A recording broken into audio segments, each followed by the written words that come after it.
You've got questions? O'Reilly Auto Parts has answers. Need a pro you can trust? We've got that too. No matter what you need, our professional parts people have the training and expertise to help you do things right. Deep automotive knowledge. Just one part that makes O'Reilly stand apart. The professional parts people. O'Reilly Auto Parts.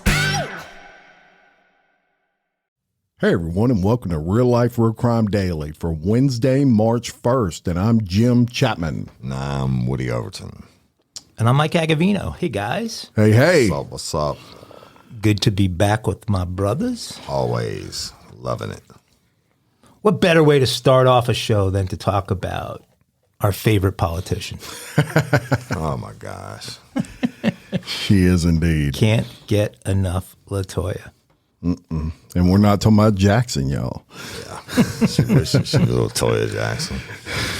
I still love her flipping off the folks Yeah, last that's class. I wonder if in the history of mayors in cities across the United States, there's ever been another case of a mayor flipping off.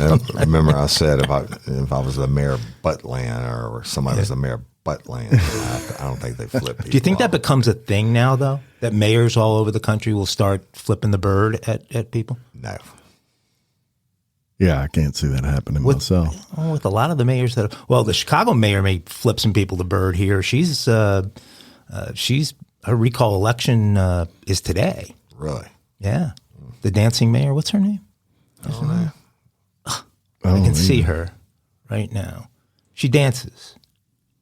Like Shabazz dances? No, different. No. Chicago mayor to the main stage? There's no pole involved, but she does. Oh my God, Mike! I can't believe I can't. She may do that pole workout thing. You know, that's the thing now, right? You should get a strip Yeah, no. workout. I don't. There's Is no that, pole is that involved. how you work out, Mike? I do the. I did see your video about it. I do the horizontal, not the vertical pole. You saw the video. I saw yes. the video. It's the Yes, best. yeah, that's. Well, let's talk not about a good performance. the mayor of New Orleans, of course. When you hear Latoya, that's the first thing you're going to think of. And New Orleans residents are seeking to push controversial mayor Latoya Cantrell out of office. They claim she is guilty of quiet quitting by failing to meet with her department heads for over a year. I mean, that is so ridiculous. Okay, so if you've ever run a business of any size, where you have different departments, you have to meet with those departments on a regular basis. I can tell you from my history in the broadcast radio and digital audio business that every Monday at 8:30, we had a department head meeting where each department head had to report on what was going on against their objectives, what was happening from the week prior, what was goals, what their going forward issues and challenges were. And so how could you have any kind of a feel for what's happening in your city if you're not meeting with your department heads? I also read that she hasn't met with like other public officials, not just the department heads, but like other politicians or city leaders or whatever in over a year and a half. Means she's retired on duty. Retired on duty. That's amazing. The recall effort against Cantrell 50 launched in August of 2022 as vice chair organizer Ellen Carter worked to gather over 50,000 signatures, y'all, by February 22nd, a goal she insists that they not only met, they surpassed. Now, and their people were out everywhere. I mean, you saw them every weekend at main street corners with, trying to get people to pull over and sign the petition. And so they were very, very aggressive. And the Carter woman worked for Cantrell. I believe she was her for 3 years. Social media director. Right. And so this is somebody who was on the inside who saw that there was a complete lack of leadership who, nothing happens for her. She doesn't become mayor or something. This isn't a challenge from from somebody who's seeking the position. This is somebody who was in the office of the mayor in an important role and saw that, that there's incompetence and led the efforts to challenge it. Well, and that's right. And as crime rates increased, of course, residents became very fearful of that, which also prompted this. But quiet quit is just a fantastic term for what she's apparently doing. Now, Carter was quoted as saying, right now, our mayor doesn't love New Orleans. So the citizens and residents stood up. We're taking our city back, and we're going to save New Orleans. Cantrell had been on the front end, y'all, of several scandals during last week's Mardi Gras footage. As we discussed, she was flipping off riders on floats. Kind of crazy. Just absolute love. Absolutely. And prior to that, there was reports that she had an affair with her bodyguard. And, the scandal after scandal, it seems like lately with her lack of care for the city. She denied the affair, but the cop's wife said the cop confessed to it, even though she's not directly named in the divorce petition. They left the name as anonymous, but I think the news channels have confirmed that. There's a long list, and she was living in a place that the city was paying for. I think she has since paid them back the money that she owed, but she's special. She's got some dirt under those fingernails. Bless her heart. Well, it's no secret, even aside from all that, the crime in New Orleans is just rampant. They were named the nation's murder capital in 2022, and that's going up against some steep competition, to say the least. Baton Rouge, yeah, for example. So you've got constituents that are essentially very fearful when news of that came out, and just the obviousness of it. New Orleans, in fact, received a 116% increase in homicides between just 2019 and 2022. As a matter of fact, the city has recorded in 2022 280 homicides, 480 shooting incidents, 541 robberies, and 279 carjackings. And I'll tell you this, I personally know a lot of friends that go to like Pelican games and stuff like that. I can't tell you the amount of break-ins that they have into cars in New Orleans during these games. It's crazy. They're doing it outside of Antoine's and all the richest restaurants also. They're waiting on them and coming out and carjacking them. Yeah. Didn't carjacking go up like 100 and something percent? Yeah. It's 279 of those. Almost one a day. Yeah, but it went up like 100 something percent over the year before. Absolutely. And Carter also told Fox News that we're like Gotham down here. Yeah. She said, so where's Batman? We don't know, but they're definitely putting out the bat signal now. It's sad to say, but that's kind of what people are calling us, she said. And we're calling ourselves that. People are fearful. This administration hasn't risen to the occasion that we need right now. Quality of life standards are just diminishing. Aside from crime, the upkeep of the historic city has diminished. As Carter claims, buildings have been broken and potholes fill the streets. Yeah, I saw a meme where Superman was drinking a glass of scotch and he had his cape on and in a hard day's work. He said, I'll fight crime anywhere except New Orleans. Fuck New Orleans. Really? God.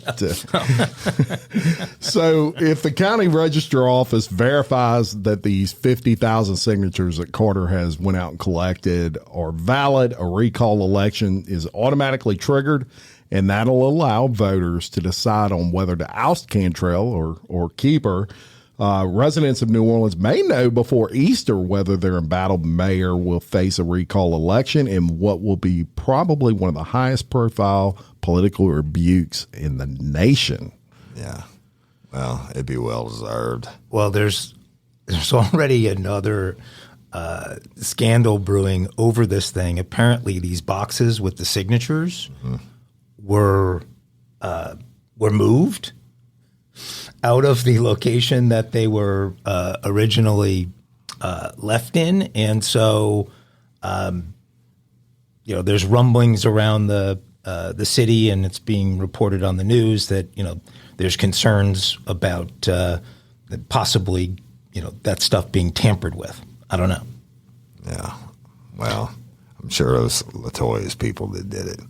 Yeah, it's it's a situation where you're trying to let the system work for you, and there are those requirements such as so many signatures to recall a mayor. In this case, there was actually 10 boxes that were delivered of recall petition signatures to the Register of Voters, and Carter insists that these are well over the 50,000 required. So we'll have to see on that. And I'm sure Latoya is going to challenge every one of them in court. Well, and it's up to this. Sandra Wilson is the registrar for New Orleans, who's ultimately now responsible for reviewing those. And, they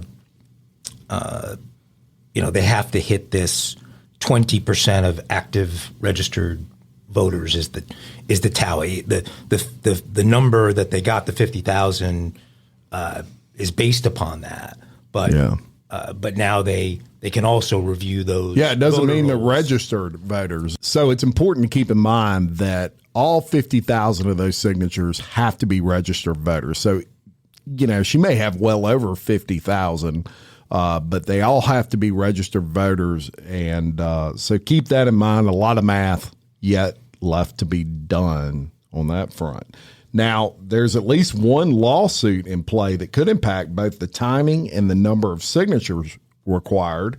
Recall organizers are asking a New Orleans judge to order Wilson to canvass the voter rolls and remove the names of people who have died or moved out of the city, which would lower the threshold needed to trigger a recall. So the mayor responded, but within her office, Cantrell's communications director, Gregory Joseph, sent a statement to USA Today that said the mayor continues to work on behalf of the people of New Orleans. The city is just coming off a successful and safe Mardi Gras, and crime is down in numerous major areas. Now, I guess he's not considering the 5 people that were shot over Mardi Gras in New Orleans.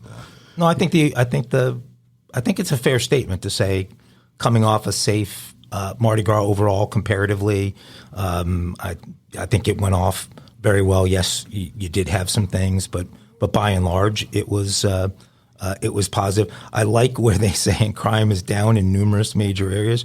Sure, you could come up with a handful of areas and point to them and say, just based upon math, you're going to have some places where it's down for whatever reasons. But overall, we know the city is way up. Yeah, well, I will always love New Orleans, always, always, always, and I will always hate Latoya. There you go. Last month on CBS's Face the Nation, the mayor expressed confidence in her effort to oust her, and the effort to oust her will fail. Based on what I see, the residents of my city definitely appreciate continuity and leadership, she says. And so with that, I can't believe she was on Face the Nation. That's like putting me on the Golf Channel. I mean, she stuck out like a sore thumb. Train wreck. And so with that speaks to keeping progress moving and alive under my leadership. Elected twice in the city, 61% the first time and 65% the second time, and that's just facts, y'all. Now, continuity and leadership is what I am seeing by my people. Flipping a bird certainly kicked that up a notch. Well, guys, it's whenever you move, you guys haven't moved in years, right? Well, shit, I've moved like 4 times because I've lived in the same place 25 years. Well, me being in the media for as many years as I was in the media, when I've moved, I've immediately sort of checked out. Okay, so what are the major TV stations? Who are the major news personalities? What's the quality of the news? And growing up in New York and seeing how how the news anchors for the networks in New York handled their business versus when I moved to California, which was hysterical. Moving from New York, where everyone is serious and the people on camera, really they're not paying that much attention to what people look like. At least at that point in time, it's about the quality of their abilities as a journalist. You go to LA, and every weather person is a 5'9" blonde. It's all about the look. Half the stories are about missing dogs. It's just a different feel going from a New York to LA. So when I first came to New Orleans and began to check out the news, the very first thing that struck me, the story that was the story, which we're talking spring of 21, was this building that had collapsed. They were building a Hard Rock hotel downtown. I remember it. This building collapsed during construction. So I don't even know the backstory of exactly what went wrong with their construction, but there were 3, I believe, construction workers who were basically caught in the collapse and killed. One of these workers had the lower half of his body dangling outside the building. So I'm turning the news on, and I'm in a new city, and you've got half the torso of a person dangling outside. Everybody who walked by, they tried to cover it with like a tarp, but the wind blew the tarp away. And so under this mayor, you have a dead man who's dangling from a building in downtown, and people are walking by. There were 1,000 ways we could have come up with to cover that body so that the rest of the country wasn't laughing at us. So that was my first impression of how buttoned up the city was that we had a body dangling from a building in downtown. Talk to y'all about something else that started out in New Orleans originally, and that's Popeye's chicken. Now, when I was at St. Stanislaus back in the early 80s, Al Copeland, who is the now deceased founders of Popeyes, son was at St. Stanislaus, and he used to have this. Al Sr. had this big Chinook helicopter, and it had Popeyes painted on it. And he used to land it every Friday in the empty lot by the school in Bay St. Louis, and there would be a Mississippi State trooper waiting to write him a ticket. And I asked him, I said, why would you land here every Friday if you're going to get a ticket? He said, I can afford to fly this bird. I can afford to land there where I want to. But he built his back off of simply the best fried chicken and biscuits in Louisiana. Now it's all over the country. So y'all like Popeyes? I love it. All right. They like the Biscuits are the best. Even the red beans and rice are good, right? But let me tell you, one lady who doesn't love Popeyes, and her name is Brenda Miller. She's 50 years old from somewhere in Georgia, all right? So she goes to Popeyes, and then look, every time you go through a drive-through, you have a pretty good chance of getting your order screwed up. That's any drive-through, right? So she goes to Popeyes, and they screwed up her order, all right? And she's pissed off, and she made threats to the employees even after they fixed her order, okay? She was still unsatisfied with them. And so what did she do? She left. But then she came back.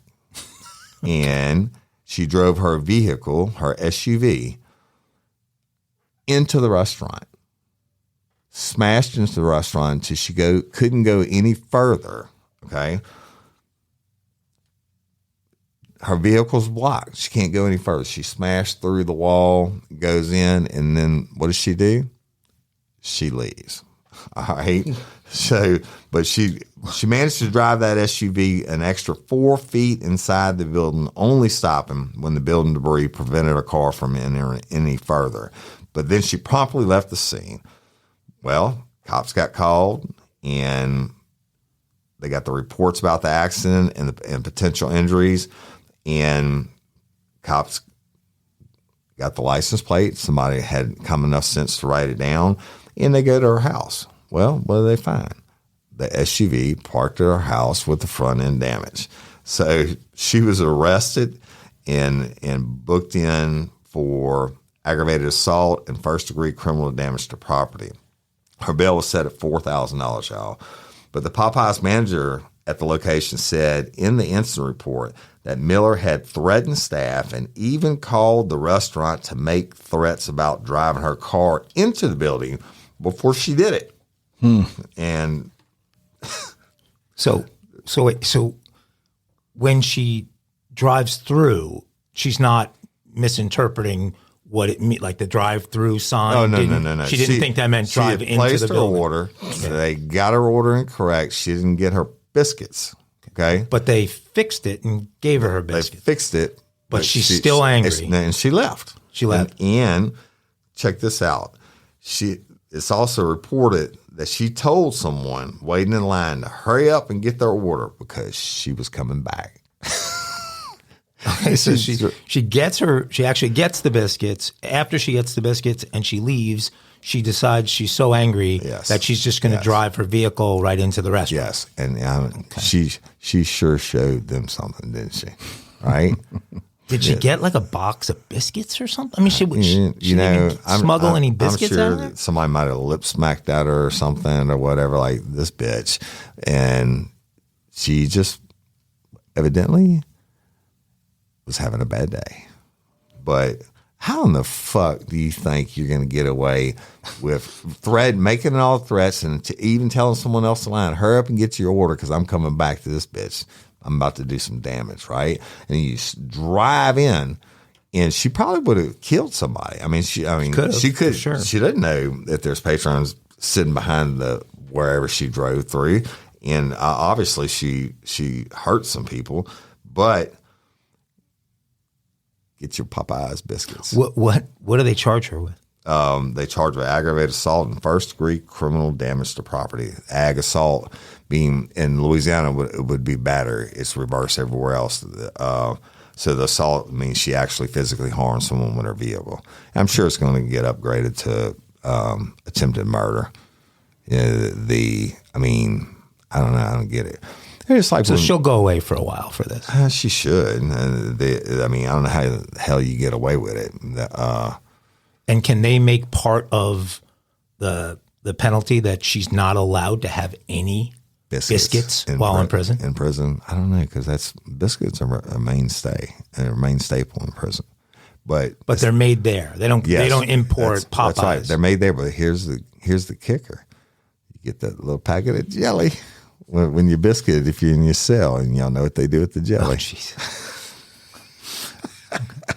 No, but the judges should have a little bit of discretion to add stuff on, like in this case. You're never getting a biscuit again as long as you live. Should be prevented from ever getting a biscuit choke again. collar just to put on her. If she ever tries to swallow a piece of biscuit again, it just chokes her out. I don't know. I don't get it. I mean, I've been pissed off many, many, many times. I've had shit. I don't know. It's just crazy that like the Popeyes story I had. Where the guy went in and shot his wife who's working behind the counter, and that didn't work. And he chased her down and cut her head off in the back door. It was awful. And guess what? Popeye's cameras weren't working. I hope they were working this day. Anyway, that's it. The last thing I'd say about that is I can promise you the latest rave or craze about Popeyes was a couple of years ago when they had the chicken sandwich, spicy chicken sandwich, and they had all the cars lined around the building. I never ate one of those. I still haven't. Real Life, Real Crime Daily, brought to you by Popeyes. Anyway, y'all, that's just stupid and crazy. But spark something uncommon this holiday with just the right gift from Uncommon Goods.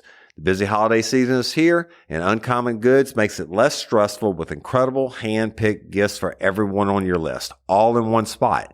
Gifts that spark joy, wonder, delight, and that's exactly what I wanted feeling. Hey, y'all, I ordered a super cool piece. It's a candle with a sculpture of LSU's Tiger Stadium on top of it.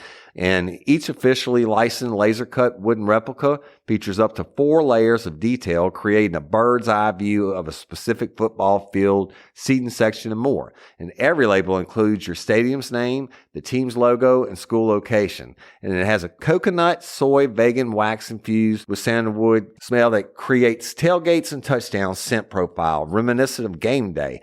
It's invigorating like fresh cut grass and nostalgic like smoke from a pre-game grill, and calming like the crisp autumn air of a new semester on campus. Y'all, I love it. I have it at the base of my TV, and I'm ready to watch the Tigers play on Saturday night, right? Uncommon Goods. Look, when you shop at Uncommon Goods, you're supporting artists and small independent businesses. And many of their handcrafted products are made in small batches. So shop now before they sell out this holiday season. Uncommon Goods looks for products that are high quality, unique, and often handmade or made in the U.S. They have the most meaningful, out of the ordinary gifts anywhere. They even have gifts you can personalize. From holiday hosts and hostess gifts to the coolest finds for kids, to hits for everyone from the book lovers to diehard sports fans. Uncommon Goods has something for everyone, not the same old selections you can just find anywhere. And with every purchase you make at Uncommon Goods, they give $1 to a nonprofit partner of your choice. They've donated more than $3 million to date. So to get 15% off your next gift, go to uncommongoods.com/RLRC. That's uncommongoods.com/RLRC for 15% off. Don't miss out on this limited time offer. Uncommon Goods, we're all out of the ordinary. Hey, y'all, let me tell you about Gobble. All Gobble meal kits are pre-prepped. That means less work for you and less waste in your kitchen.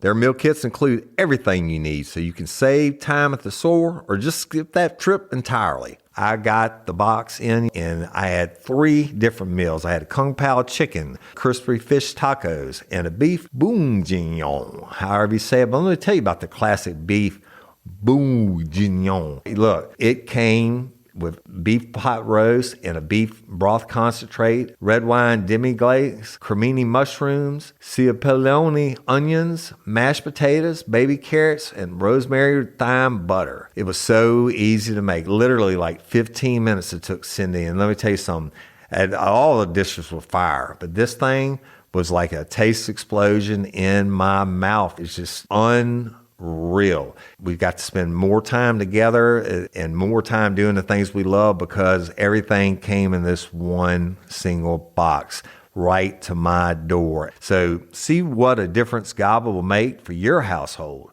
Right now, they're offering my listeners a fantastic limited time deal. You get $120 off across 4 boxes plus free shipping and free cookies. And let me tell you, those cookies, I ate one that was sin-baked and it was delicious. Go to gobble.com/real life. That's GOBBLE.com/real life for $120 off your first 4 boxes. This offer is not available on the home site, so don't miss out. This is genius. It's taste explosions in your mouth like you never had. On a more serious note, we want to talk about one of the first stories we ever did on Real Life Real Crime Daily, and that's the murders in Idaho. So our killer, or the person who's been charged, Brian Kohlberger, y'all, he can actually face a firing squad now if he's convicted for the 4 killings of the college students in Idaho.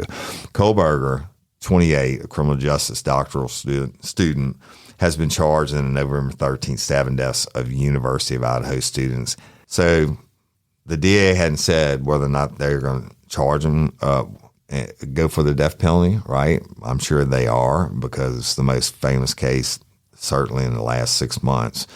But, you know, if he does and he's convicted for these horrible crimes, then guess what?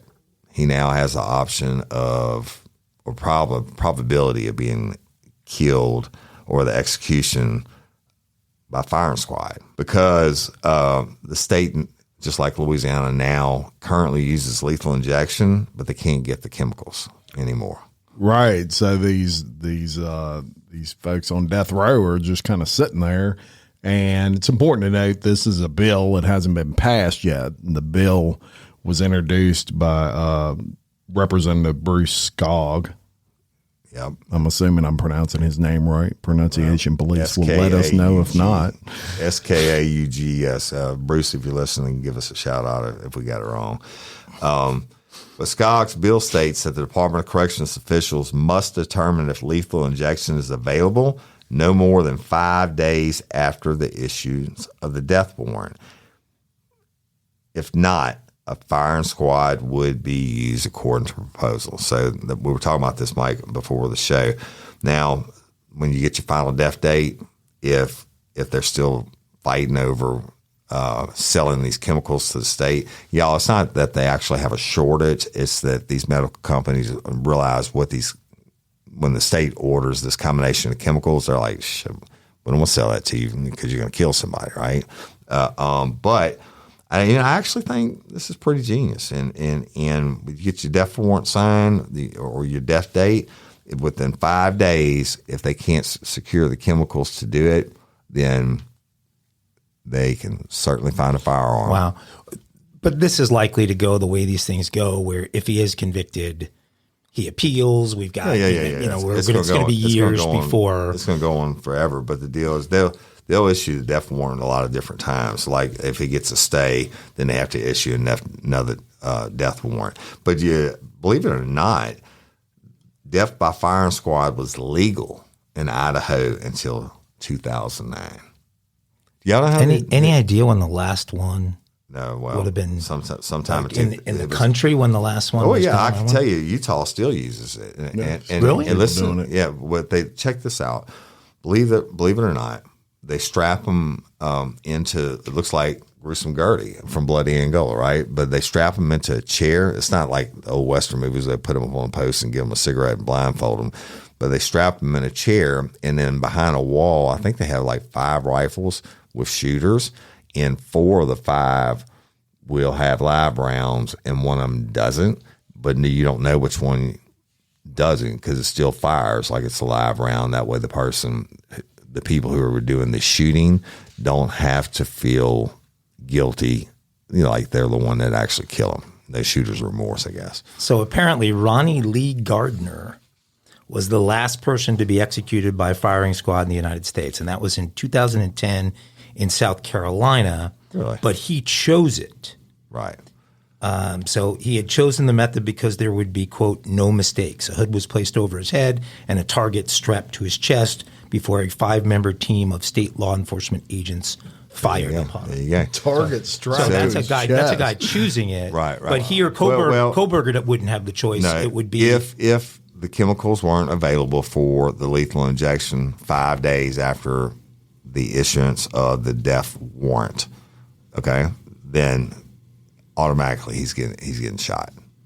Okay, so here's what we're going to do. We're going to start a production company. We're going to sign a deal with them now to cover it live. Right. And Yes. then we're going to Pay-per-view. work. Then we're going to work with pay-per-view. We're going to work with the drug companies to make sure they won't sell that stuff to the state. And then We'll put the we're going fix to have on it. 100 million people watch us in slow-mo going back and forth you do it back and as forth. the bullets You are get entering the skull.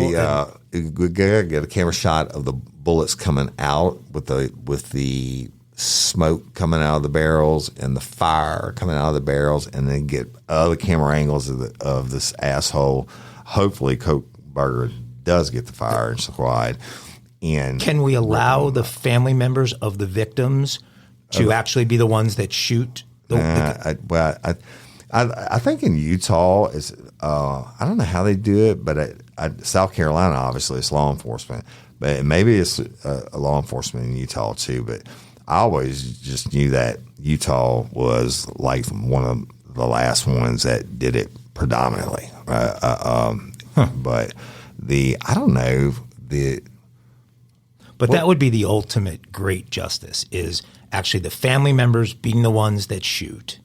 And, that would be great. Yeah, right. And all of us being able to watch it happen. Yeah. Well, you know what? That they used to have public executions, including The first one by electrocution in the state of Louisiana was right here in Livingston Parish, done at the courthouse square. They'd bring a big truck around with a generator on it, and everybody knew the person was getting killed, and they sold popcorn, and everybody packed the courthouse square. It was a big deal. People came to town, and they fried them up. So I actually think my idea on the death penalty is for it to be effective as a deterrent, it has to be swift and certain. So no more 20 to 30 years sitting on death row. If you get it, you get convicted. I wish a way there was to do it without there being mistakes, because I'm not saying that there's never been a mistake made. But if you could do it and you know you do it and you get convicted within 3 days, your ass is going to ride the lightning or get the needle or get shot up, like in this case, and then you publicly advertise it. Pay-per-view that motherfucker, right? And just give the money to the victim's family. That's great. Right. And that would be a real deterrent. I mean, there's no way that's the only way somebody contemplating that kind of crime, watching a guy convicted of it, getting blown away live by the victim's family. And the whole world gets to see it. And I actually wouldn't even put a mask on, so you get the real distorted look in their face as the bullets penetrate, and that'd be good shit. I don't know. I see I don't know that the country's ready for Vote this, me for governor. It's just I'm on board. No more sponsors. We just lost. Yeah. And if you want to sponsor Every Real one of Crime them. Daily, come on in and sponsor us. I'm just telling you what I'm thinking out loud. Shopper. You never know where my brain's going. Holy shit. Well, We're all in uncensored shit. our next story, Koberger, fuck him. Our next story, both the locale, which is Hong Kong, so international news here, and the actual crime, I think would qualify for the alleged folks here who committed this crime to be sentenced in that fashion. So let's hope it happens. We're talking about the murder of influencer by the name of Abby Choi, who happened to live in Hong Kong.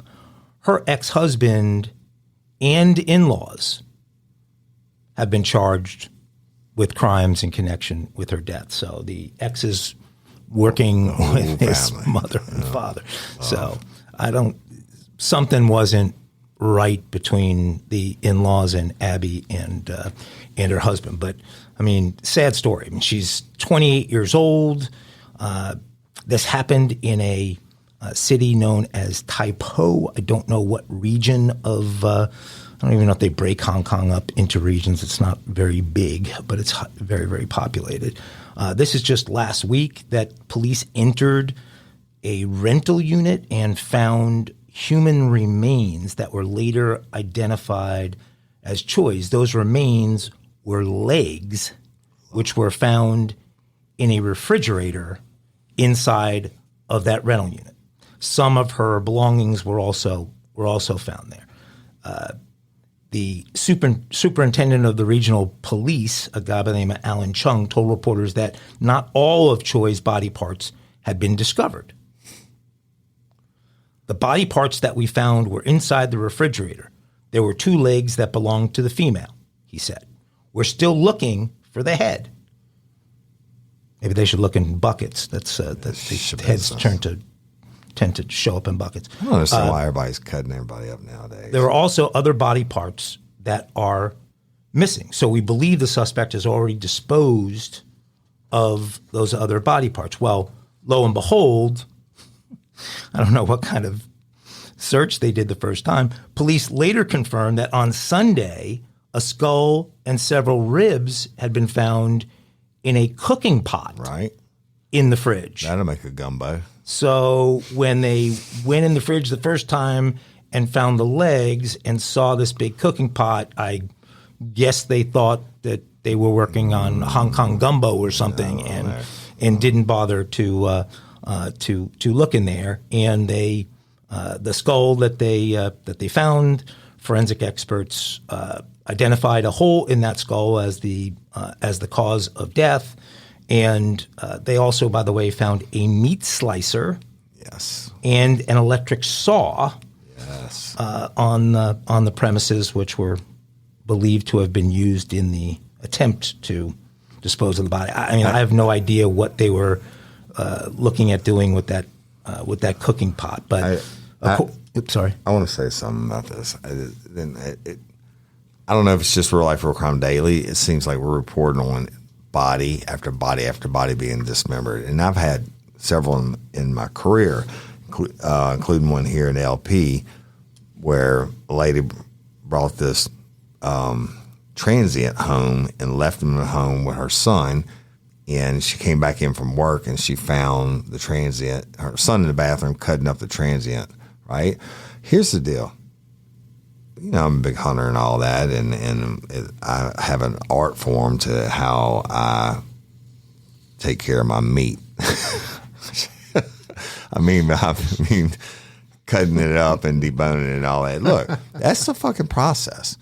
And I got the proper equipment and to hang it and everything else. And these people are cutting up bodies, right? I mean, in a rental unit. In a rental unit. Well, then not only maybe it was in a house where the gumbo pot was. But I mean, who fucking knows? Maybe it's hard times, and maybe they were hungry. How hungry do you have to be? I always wonder what human flesh tastes like. I bet it tastes like pork. I bet it doesn't. Boom, Jim. Cut that out. I bet it doesn't. I don't want to participate in any of the taste tests that might go on. But I don't understand it. Okay, so the guy that she had been married to, this Alex Kwong was his name. She was supposedly having financial disputes with him. So Kwong, his older brother Anthony, Kwong was 28, his brother was 31, and his parents, his father was 65, his mother 63. So his mother, she was probably the one cooking up that lovely recipe. Were all arrested Chinese secret in connection with the model's death over the weekend. And then on Monday, the 4 family members appeared in court, where Alex's brother and father were all charged with Choi's murder. Oh, they don't say the mother. Oh, well, his mother was charged with perverting the course of justice. Perverting the course of justice. I don't know. So maybe she didn't take part in the murder, but she took part in the cooking of the of the gumbo. How do you have one kid named Chong and one named Alex? Oh my God! I don't know.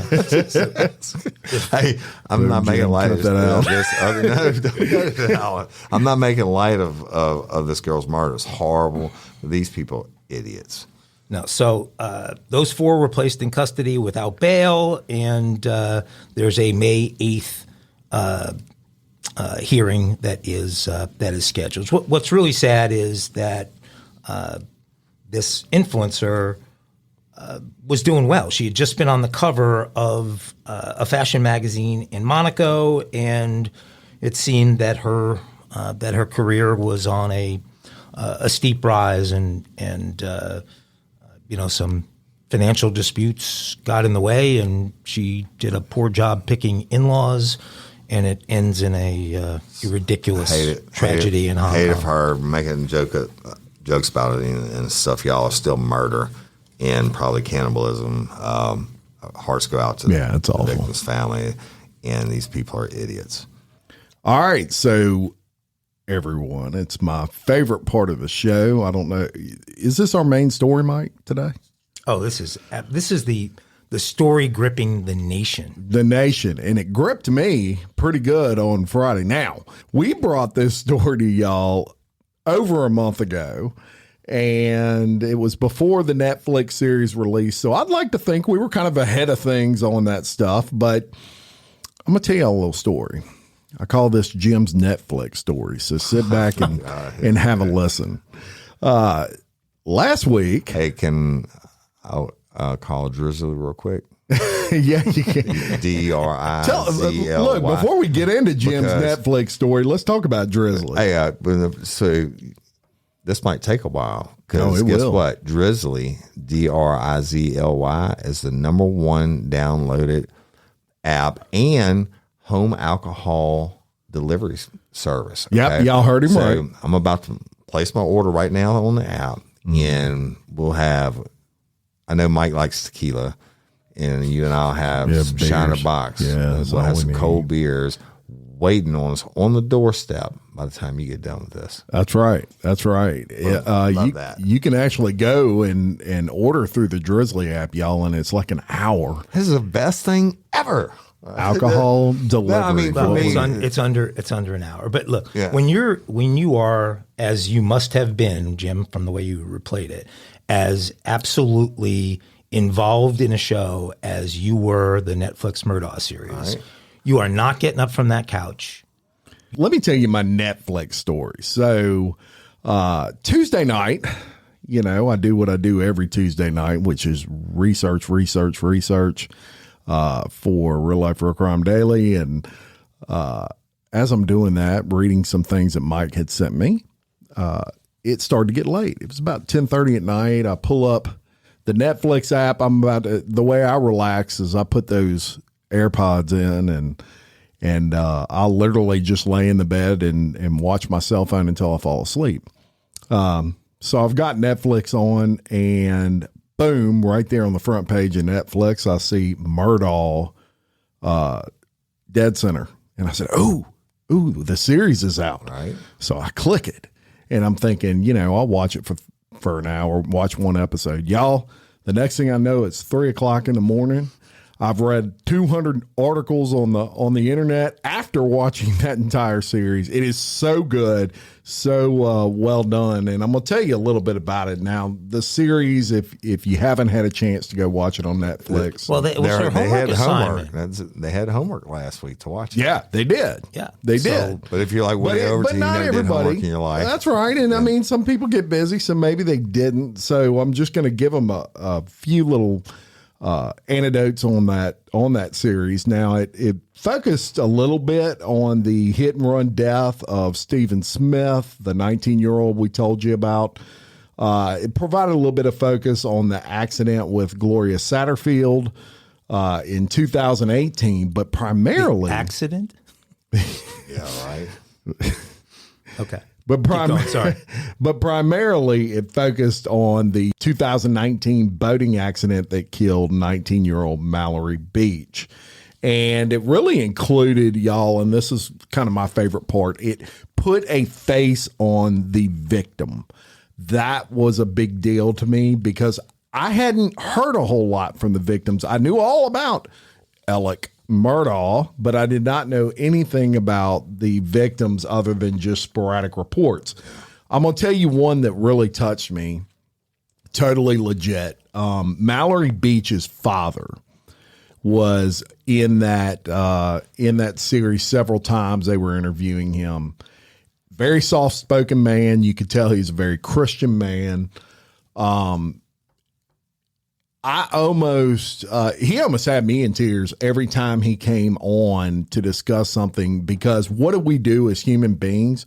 We relate this to us as fathers, if you're a father.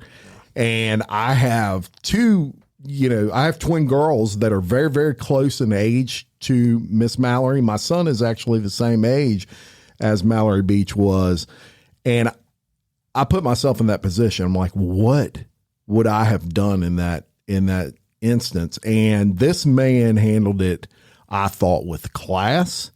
I thought, he was a stronger person probably than I was. I don't know how he did it, but he came off just as I thought he would be, and that was just a grieving father who was searching for answers and couldn't make sense of what happened. Even at one point questioning his faith, and saying, I couldn't make sense of why God would do this to me. Right. And absolutely loved his daughter as you would think.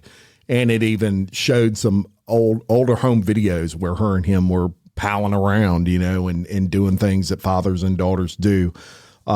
Just an amazing and no surprise series put out by Netflix. Their documentaries to me are second to none. And it did not disappoint. One of the best documentaries I've probably ever seen. Yeah, it's definitely. I binged the whole thing also. Well, a couple of things that really stuck out to me. First is what an absolute entitled brat Paul was. I'm not saying he deserved to have his brains blown out, but the way he treated Morgan Dowdy, his girlfriend, it was horrible at the time. I mean, literally the night of the boat incident, slapping her in the face. I mean, this was not a good kid. But the other thing was the absolute gall of the Murdaugh clan. And I'd say clan because it wasn't just Alec. It was his father as well in the aftermath of the incident, going to the family of Connor Cook, Paul's good friend, and trying to get them to assert that it was Connor who was driving the boat, and basically saying, look, our family's, more important. We'll take care of you, but you need to step up and take blame. I mean, I can't believe in the aftermath of something like that, the absolute just nerve of people to believe they're so superior and their needs are so superior to anyone else's that they would even ask. Yeah, in it was kind of situation. Hey, ladies, are you feeling overwhelmed by hormonal changes? Well, you're definitely not alone. There are more than 1,000 hormone disruptors living in our environment right now. It's in your food, your water, the air you breathe, the clothes you wear, your skincare products. They all mess with your hormones. Then there's the natural hormone changes your body goes through, premenopause, menopause. And while it's a natural process, it doesn't mean you have to suffer through it.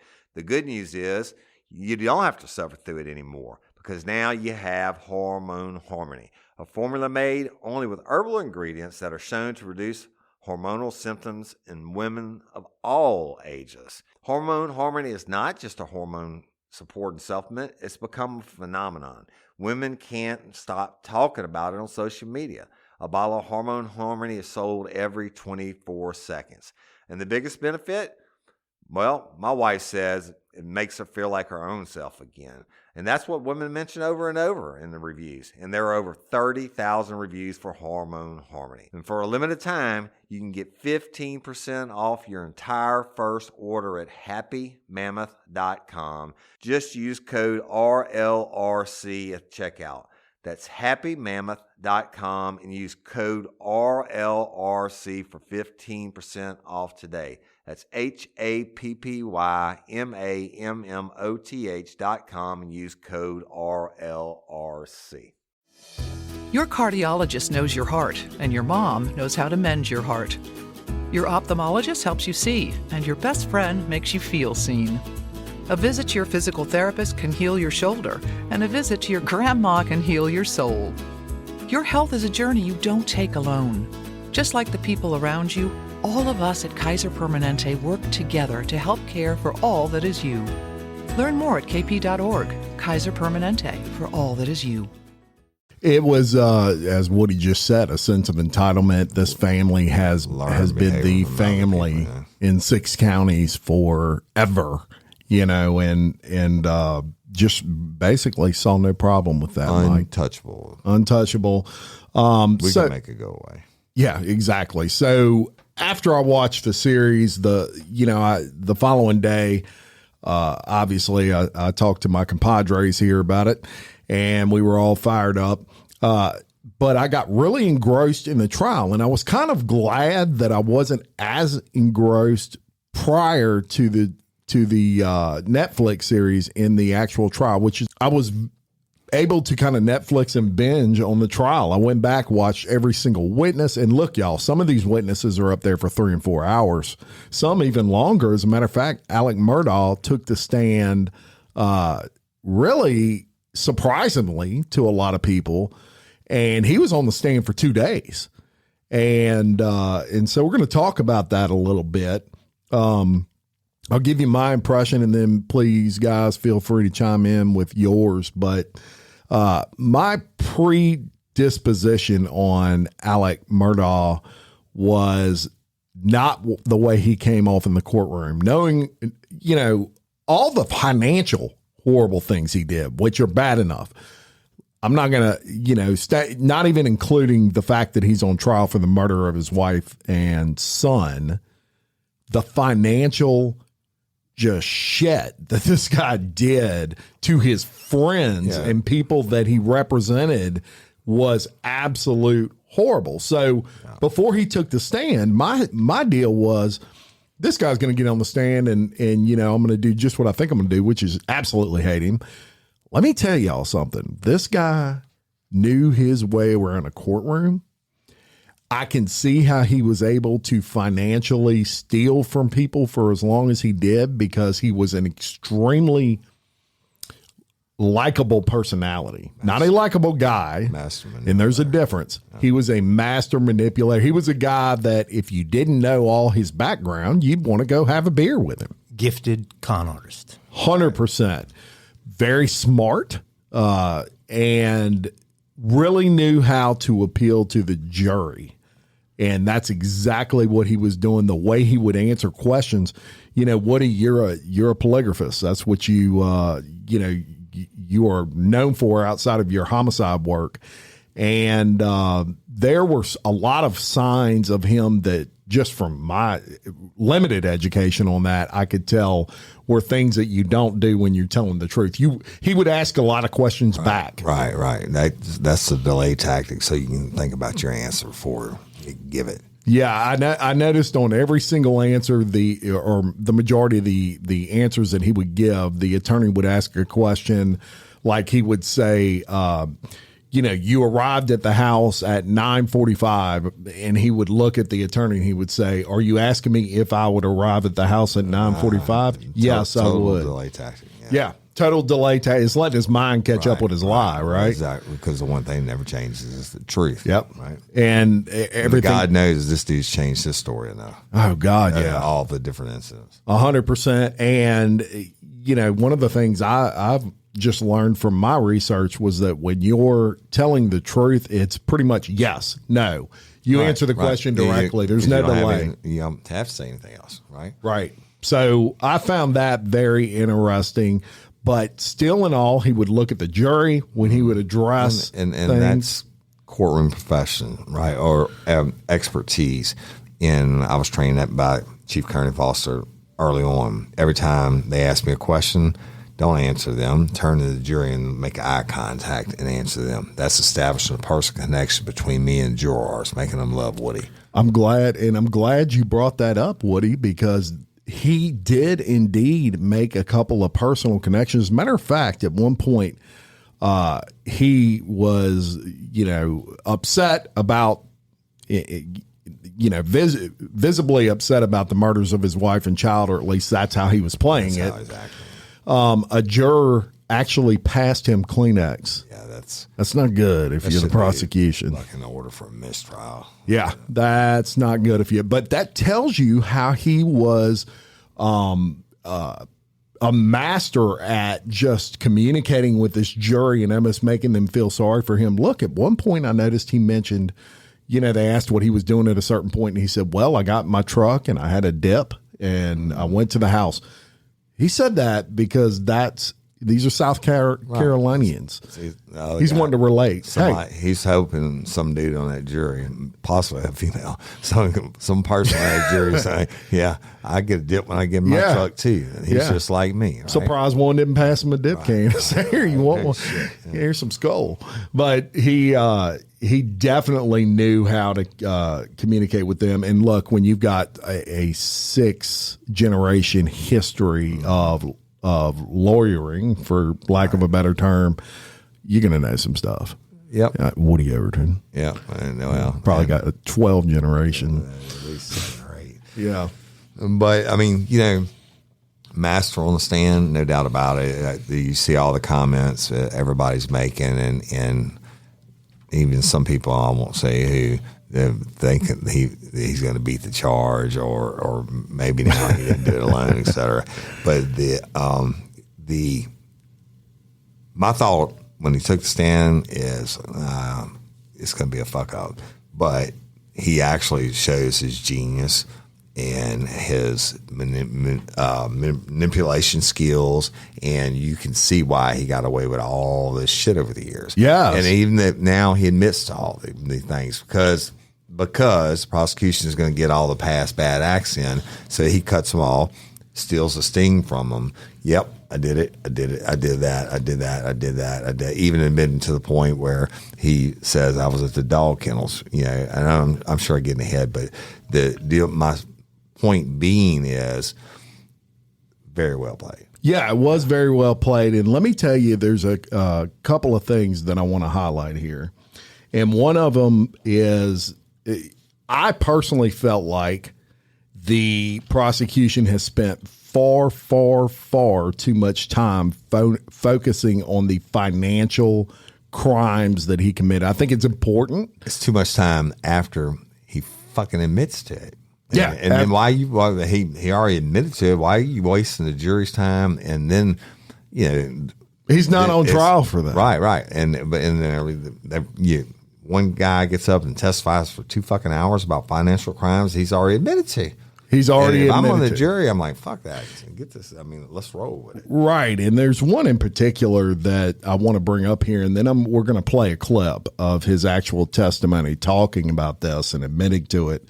But he had a best friend. His best friend in life was a guy named Chris Wilson. And Chris Wilson had known Murdaugh for 30 plus years, and they were thick as thieves. They talked almost every day on the telephone just to shoot the breeze, like you would with your best friend. So Chris Wilson had an issue, and that was he worked a case with Murdaugh, and this is common where you'll team up with another law firm and you'll work a case kind of together. And when that settlement is determined, the lead attorney on that case will write a check to the law firm that he worked with on that case, not the lawyer, the law firm. At the end of the year, that law firm then, almost like a bonus, will pay that attorney that was directly involved. So this was like no other. They had a case. It was a $5.5 million judgment, I believe. And out of that, Murdaugh's law firm was due $800, I believe it was $792,000. So no problem. This lawyer gets paid, and in the meantime, Alex Murdaugh calls him, and he says, "Look, just go ahead and write that check out to me. You don't need to write it to the law firm. I told them I'm gonna go ahead and take it as an advance now rather than wait to the end of the year." And so this lawyer, who is, keep in mind, his best friend in the world, he had no reason to question it. He said, "You talked to the partners about it?" "Yeah, I talked to them. They're good with it." He believes him. It's his best friend. So he writes a check to Alex Murdaugh for $792,000. Murdaugh takes the check, and time passes, and a month later, the law firm contacts this lawyer, Chris Wilson, and they say, "Hey, have you got paid out yet for that Where's my check? judgment?" "Yeah, where's our check?" And he said, "Oh, well, I wrote it to Alec." Yeah. "You did what?" "I wrote it to Alec. He told me that he had communicated with y'all. He was going to go ahead and take that as an advance." And they knew nothing about it, obviously. And that's what kind of spurred their investigation of all this missing money. And it's millions and millions, y'all.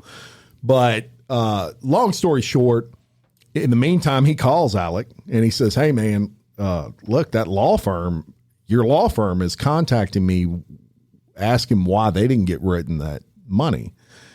And they want me to go ahead and write them a check for all of that. And it's almost $1 million. Right.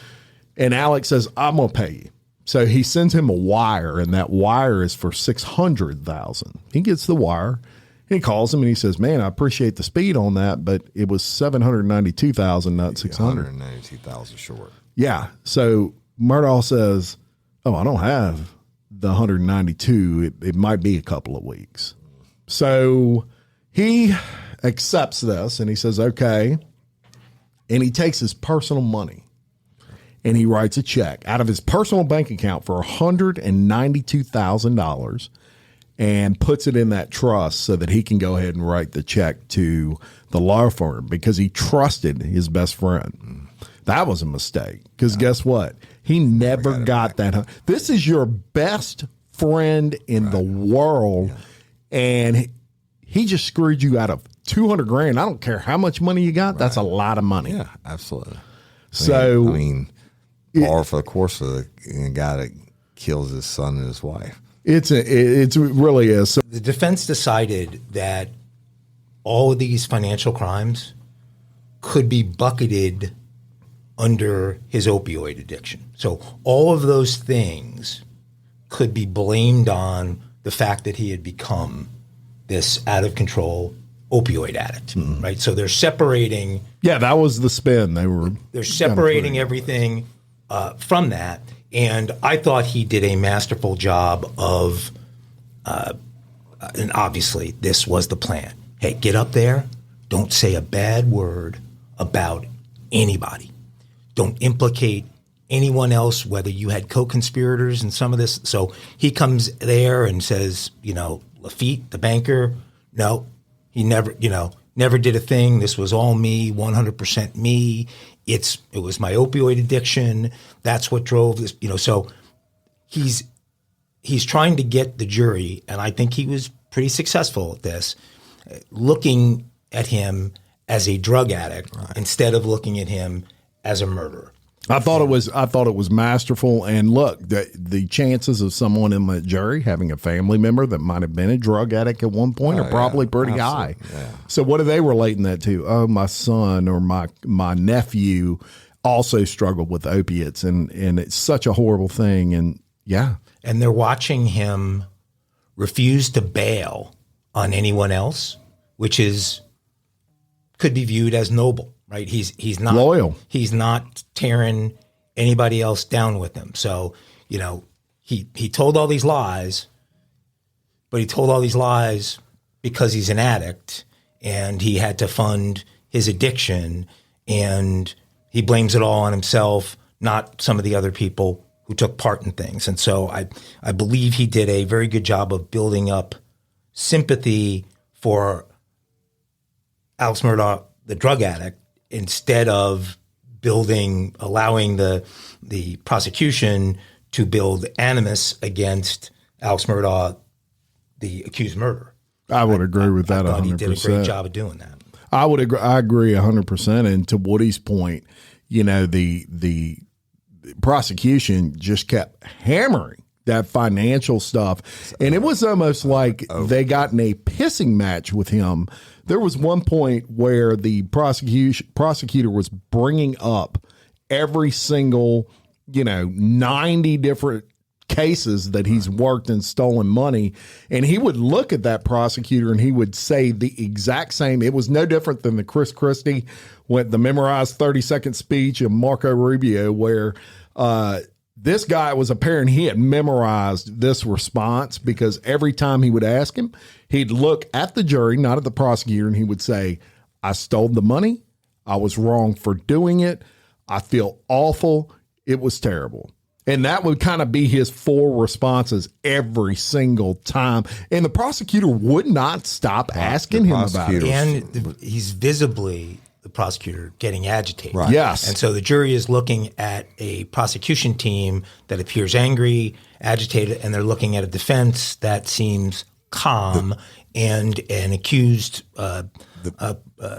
murderer on the stand who, is coming off like a bereaved father. It was a horrible fail on the prosecution's point. Their whole point of that scenario was to try to get a rise out of Murdaugh. Murdaugh got the rise out of them. That's right. And he was winning those battles. And as a prosecutor, you're getting frustrated. And he was visibly disheveled, y'all. I mean, he was almost to the point of yelling at Murdaugh at one instance. It was really a bad light for them. I think the prosecution, for lack of a better term, is just getting their asses kicked. Yeah, to Murdaugh. Me, honestly, to go back and to the OJ trial, I equate the prosecution beating that dead horse to OJ trying on the glove.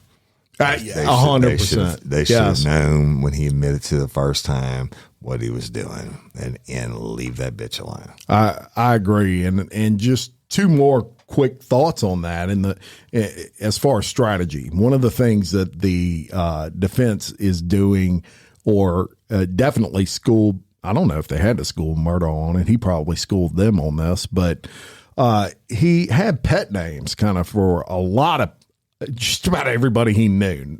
His wife, Mags.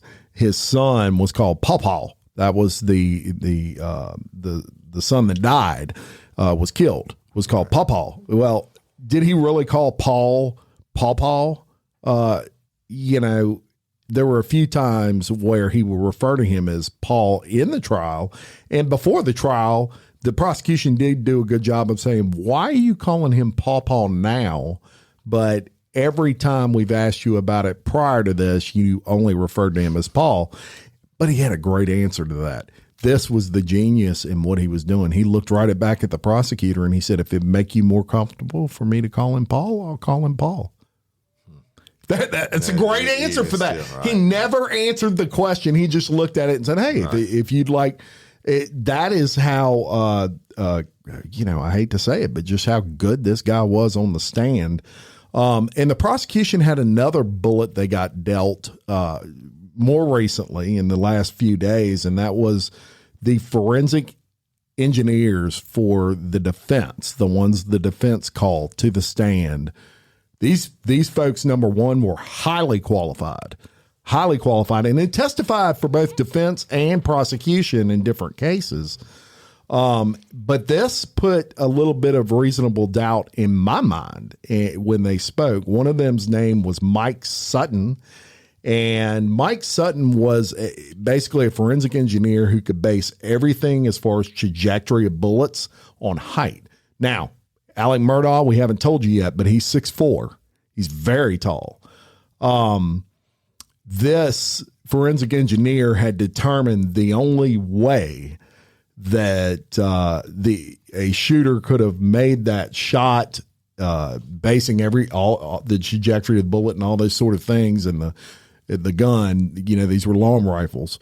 Was if they were 5'4" or shorter from that distance. So I want to ask Woody, and I want to talk to you about this because of your experience, obviously.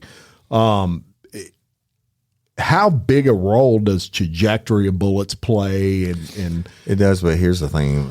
If the prosecution's smart, they'll say that for their closing, and we didn't talk about this earlier because I wanted to save it for you. Yeah. So that's a foot less than what he is, right? Yeah. Drop to the knee, motherfucker. They did kind of get into different shooting positions. He even broke it down to shooting from the hip. Right. And if he shot from the hip, the issue was the quarters inside of that kennel where Paul was shot with a long rifle. You only had so much space to move. In order for that bullet to have hit the body where it hit the body, and we're not talking about the mother yet, where it hit the body, you would have had to have been really, really close. And I'm talking inches from each other. Mm-hmm. And he made another point that you would have had blood, you would have been covered in it, and you would have also had bone fragment or bullet fragment. You basically would have shot yourself. It's called blowback. Yes. Yeah. That was the term he used. And so even if they could have found the weapon, you find blowback inside the barrel, it comes back with such force. It's a reverse explosion. You'll find brain matter and bone and blood inside the barrel of the weapon. Now, back to it, and I'll be very surprised if they don't come back to this about the change in the clothes and all that. There's nothing to say that these long rifles didn't have the barrels cut down also. The AR-15 that he used, that particular model, was a cut-off barrel. But that was used to shoot the mother outside of the kennel.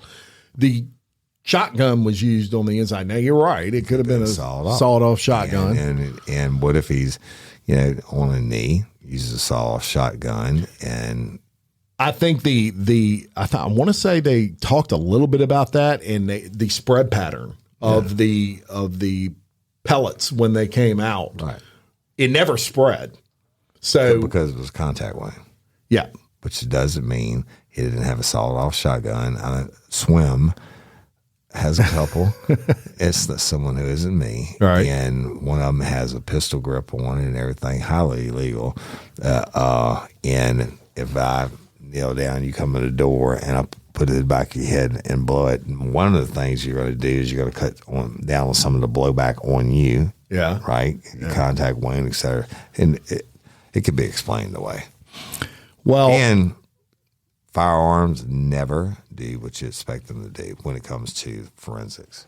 Well, at the end of the day, both of these forensic engineers, who, as I say, highly qualified, these guys were educators in a lot of cases, said there had to be, in their opinion, there is very little doubt in their mind there were not two shooters. Mr. Palmbach, do you have an opinion based upon more probably than not, and whether there was one or two shooters who murdered Maggie and Paul on the night of June 7th? I do have an opinion on that. And what's your opinion? My opinion is the totality of the evidence is more suggestive of a two-shooter scenario. Very little doubt. They're convinced that there were. Yes, but you can never say with 100% certainty unless you find another shooter. But in there, I would say high 90% chance there were two shooters, and these guys. Expert opinion. It's going to be another screw up on the prosecution's part because they were so sure of their case, like I was also, that when you submit your list of potential witnesses, all right, so you get to depose them, you get to or you get to find out what they're going to say, but what they do is they'll submit, instead of just say if they're going to use 10 witnesses, they know who they're going to use. They'll submit a list of 200 people. Mm-hmm. So you don't have time to go through if you don't do your due diligence. If you're all cocky and you think, oh, I got this motherfucker no matter what, right? So these expert witnesses, they're firearms experts. What are they going to say, right? I mean, they should have done their homework on that. They should have been prepared to counter, kneeling or sawed-off shotgun or whatever. Yeah, and they're getting their ass kicked. Prosecution wise, by him taking a stand. Until then, you could have got a rope. There's no doubt about it. Him taking the stand totally, in my opinion, switched the whole trajectory of this case. Doesn't mean he's innocent. Y'all. I was just saying they outplayed him. Well, if you're a juror and you accept the two-shooter theory, how does that now impact? If I'm the prosecutor, I'm doing my closing. I'm saying, you know what? Even if you accept their two-shooter theory, I submit to you that we prove one of them was Murdaugh. Doesn't matter who the other one was. Murdaugh is still guilty. See what I'm saying? Well, that's what I thought you would say, except, I mean, it tremendously weakens. Oh, it certainly did. To the extent the jury believes the two-shooter thing, it tremendously weakens the prosecution's case, right? Well, it creates reasonable doubt. It creates reasonable doubt that more than one person did it. Doesn't create reasonable doubt that Murdaugh didn't do it. I mean, they did a masterful job. I give him that. At the end of the day, he changed his story so much. Everything, and they're going to say this in their summation. He changed his story about everything. We're telling you, he changed his story about this too, like being at the kennels, right? And he lied about everything. Why wouldn't he be lying on the stand about this? He told the truth on the stand about everything. Why wouldn't? Right. As a juror, I think, but he didn't bail on anybody. He didn't try to lie about his financial crimes. Let's go back to the expert testimony, right? That if it's proven, all other than the height thing can be explained away. But hey, guess what? So I'm a juror and I believe, yep, person must have been 5'4", whatever, how tall. Then that gives us the theory, and that defense is really going to drive that home in the closings. It gives us a theory that there was a second shooter there. It still doesn't take away the fact that they proved that Murdaugh was there. Which one of them did he kill? It doesn't matter. Well, wait, but doesn't matter. But again, I'm the jury. I buy the two-shooter scenario. Doesn't matter. You're charging this guy with both. No, but he's charged with both. Yeah, but if you're there, and they have in mind that he killed at least one of them, and he brought somebody else in, he's just as guilty for one as he is the other. But that's not what he's charged with, though, right?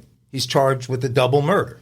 And so it doesn't matter. If you and I go rob a bank today, and you sit in the car, I go in and rob the bank and come out, you're just as guilty as me. You see what I'm saying?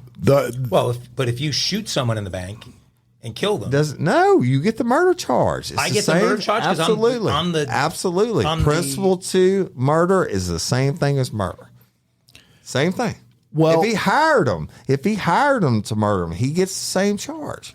Here's the thing though. When you read a verdict, okay, O.J. Simpson case, we just covered that. When they stood up, they said Orenthal James Simpson not guilty of the crime of murder against Nicole Brown Simpson, a human being. Orenthal James Simpson not guilty of the crime of murder against Ronald, a human being. So what do you say in this case if you don't know which one he killed? That's the problem. Do you just say... I understand what y'all are saying, but if they've proven beyond a reasonable doubt that he killed at least one of them, then he's going to at least get principle to the other one because he was still there. It's the same charge. We should bet a whole nother 12 pack of beer on this verdict. I think there's going to be a lot of Drizzly's already here. I think there's going to be a lot of jury confusion about that. But hey, you wait and see. You like to watch a trial? Wait and see. You see a judge give charge. They call it charge in a jury. It takes for fucking ever, and all this is going to be covered. They'll go over the rule of the law. Both of these forensic experts believed that Paul was shot first. Yes. Correct? Yes. Yes. Okay. So, and that Maggie's position was that she was going towards the shooter. She was going towards. She was going towards. Yes, she was going towards the shooter. Now the theory is she heard the shot. She wasn't in the vicinity. She was around the building by that point. Heard the shot, went, what is that? She runs as a mother. What is that? What happened? She runs back, and Paul at this point is outside of the kennel. She sees Paul on the ground, and more or less she doesn't care about the shooter. She's running to render aid to her son. The shooter's just basically in front of the son. She doesn't care about this. If I don't even want to give that scenario in my family, but if someone gets shot and it's someone I'm close to, I'm probably just beelining it. I'm wearing blinders. That shooter means nothing to me anymore. Maybe I'm not afraid of the shooter. Well, that was a thought I had. Maybe. Why would you not be? Because I'm in it with the shooter. Oh God. Now, look, that's okay. So insane. Going back to the Netflix, and it's a Netflix special, but it's with the actual people. And one thing that came to me clearly through the Netflix thing was that basically Paul was sort of the black sheep, and Paul was basically raised by Gloria Satterfield. Mm-hmm. That his mom was kind of absent. All of these things that have come out about 2015 Smith murder. The Smith situation, about Satterfield, don't come out necessarily unless Paul screws up and drives like a drunken idiot a boat into a bridge, which is, by the way, pretty freaking hard to do. I don't care what your blood alcohol level is. Driving a boat is like driving a car in a parking lot and in an empty parking lot. And hitting a stanchion of a bridge is a pretty damn hard thing to do. It's nighttime. I know it was nighttime, but they don't have lights on. Bridges don't have lights on? Not underneath. No. You can't. Yeah, I would agree with Woody. Did a lot of boat driving at night with bridges, but whatever. Long Island Sound and the Great South Bay, I guess, better lighting. You got commercial shipping. This is a podunk town. Okay, but let's stay with my primary point here, which is I didn't see a lot of examples of super deep love between the mother and Paul. And I'm just saying, hey, people, we're here to throw out theories, right? So if these experts are saying there are two people, well, what are the combinations of two people there could be? There's Buster, possibly, right? There's maybe one of his brothers. I guess that's possible. But just consider for a second the difficulty of pulling off this two-gun scenario that both of these guys talked about, right? So one way that can be pulled off is if Maggie thinks she's in on it. She's there. Then why are you running towards the shooter? Because I'm not afraid of the shooter. But why are you running toward? You just committed the murder.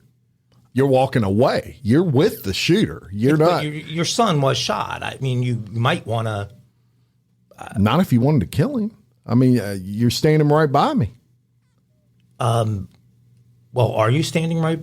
You're not standing right by me because I was behind him. That's my point, though. If they were in cahoots, she's not going to be as far away as she was from the kennel and be running back towards. She's going to be just waiting there outside. Or why would she even be there? Well, we don't know she was running. Oh yeah, they know she was running. They know. They can tell. Go back and watch. They can tell from her movements and everything where she was and where she ended up. Okay, and it is a distance. Okay, but let's say she's running. So he goes in to do what he was supposed to do. She didn't want to watch it. He does it. Now she comes running because she wants to see. But why would she even be at the kennel? If it was planned, why would she not stay at the house if she didn't want to see it? It doesn't make sense. Unless he wanted her there. Well, he definitely wanted her there, and he could have given her some other. Hey, if something goes bad and he runs out of the kennel, and you've got to be there to then shoot him. Well, then y'all ready for this bomb? Because this is the bomb. They found DNA under her fingernails. It doesn't match Murdaugh, and it doesn't match Paul. It doesn't match anybody that they've identified, but it's under her fingernails. Let me tell you what y'all have just done. Listeners, if you could be a fly on the wall inside that jury room, you just heard the same arguments the jurors are going to be throwing at each other. 100%. And look, I don't believe Mike's theory. I just have not seen any evidence of that. Mike's not saying Mike believes Mike's theory. I'm just throwing stuff out there for the exact reason that Woody just said. What are the jurors likely to be talking about? As long as their scenarios all include Alex being there, I guess it's fine. But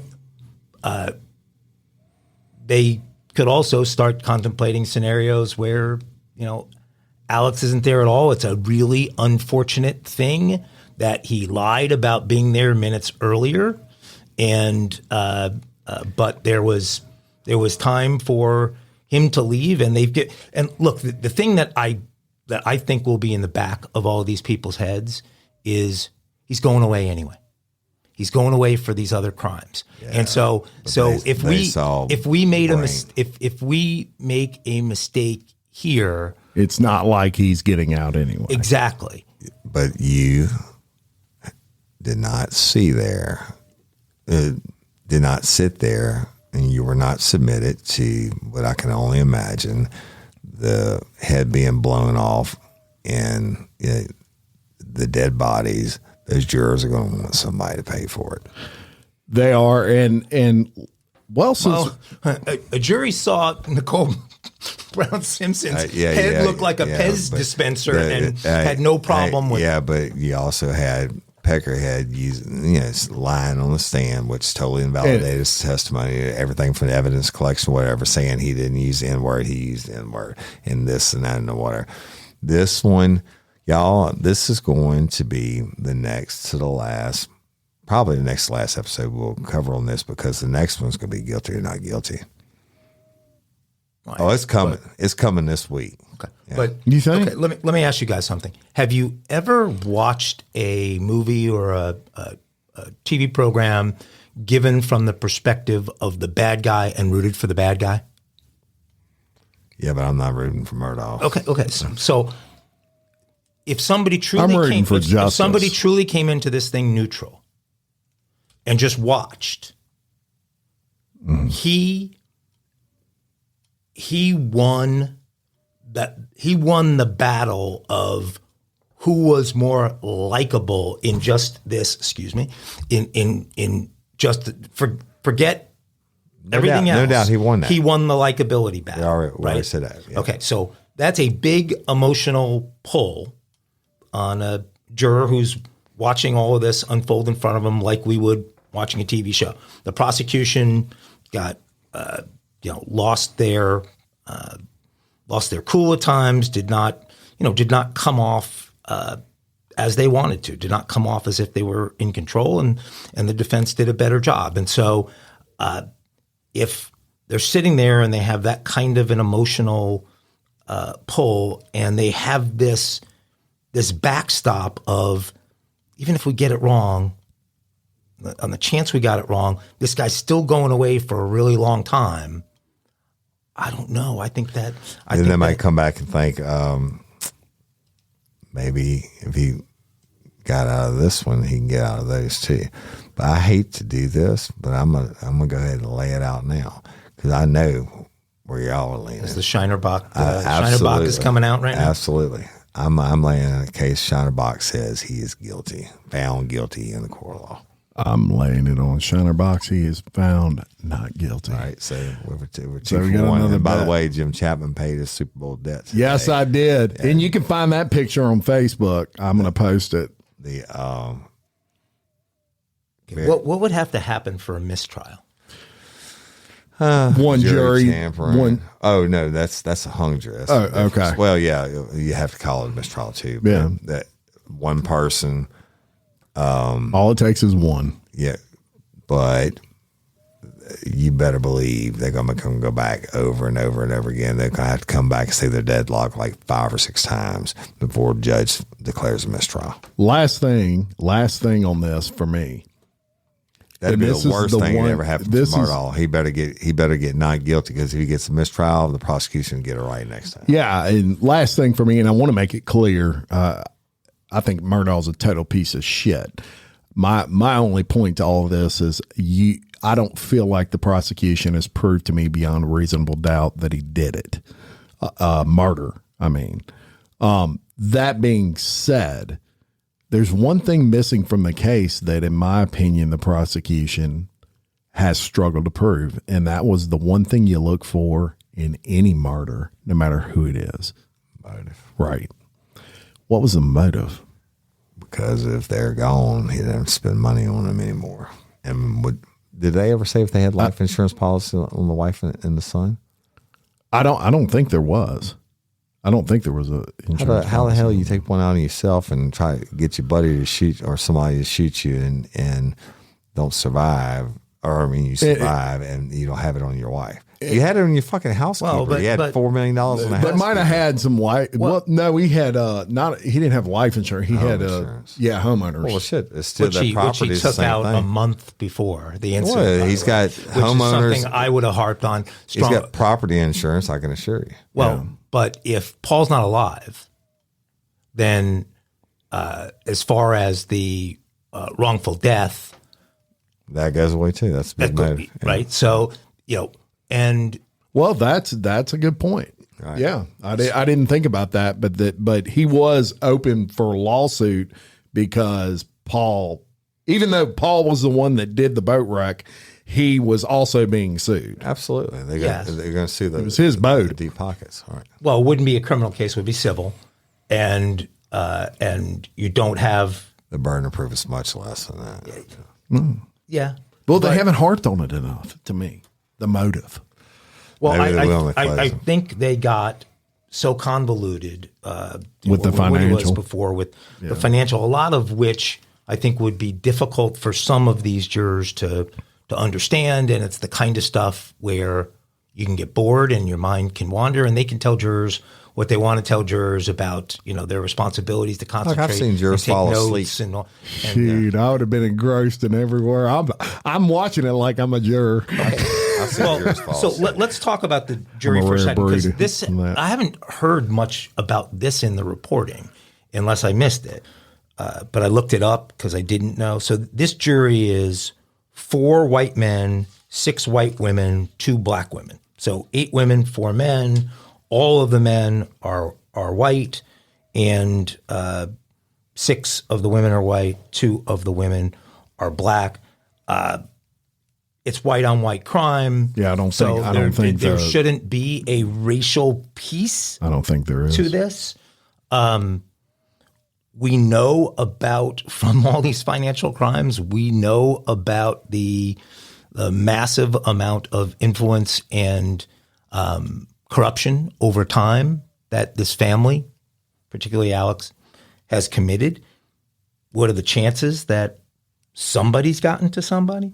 What are the chances that there's sympathy or loyalty at work somewhere in here, because we know this family had really deep tentacles and obviously they went through an extensive jury selection process and hopefully we're able to cull out anything like that. But any thoughts any of you have about the jury structure and whether that? I think the women being the predominant side of that, 2/3 of that jury are female, actually, in my opinion, plays probably in Murdaugh's favor.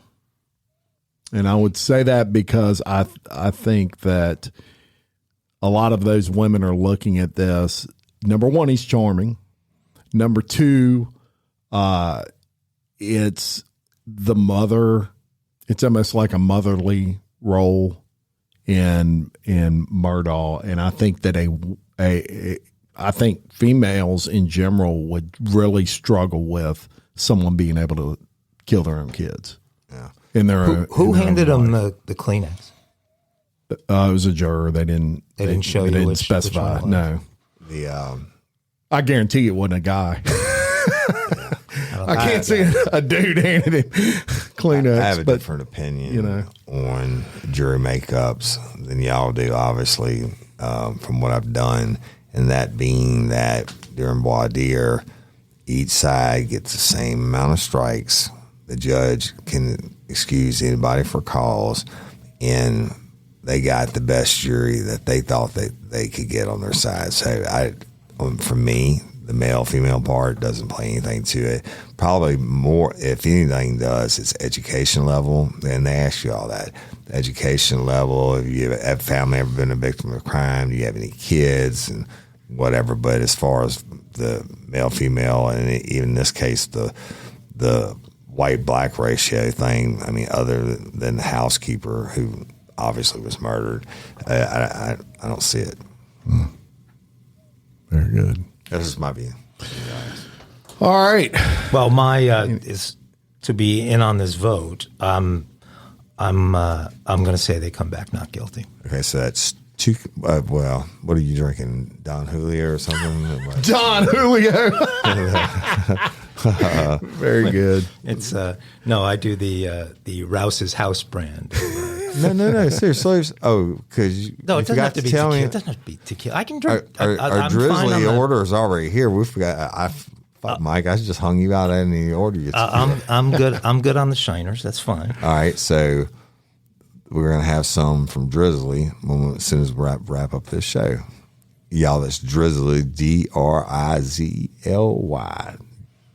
.com or the app. .com. Download the app. All right. We just want to thank everybody for listening, sharing, liking, commenting. Look, we got that Facebook page up and running. Yeah. Give it a like, That's really share cool. it. y'all go check it out because business is on there and some other funny stuff. Everything we talk about on the show, we're gonna, if it's something we think you might have an interest in, we're gonna put it on there. Well, should we do a quick poll on there on we could guilty, not guilty? Yeah. Let's do that. That's what we'll do. Let's do that. Look for that. On Facebook, we're going to do a guilty, not guilty poll. We don't want y'all to think that we're far. making light of this case because we're not. It's horrible in so many ways. But, I mean, we just like to gamble a little bit. That's right. Shining by. That's right. We got to do something in between football season. Right. So, and please continue to share that on social media. So we're trying to build that up. Yeah. And until next time, I'm Jim Chapman. And I'm Woody Overton. And I'm Mike Agovino. And for Real Life, Real Crime Daily, peace. Peace. Business.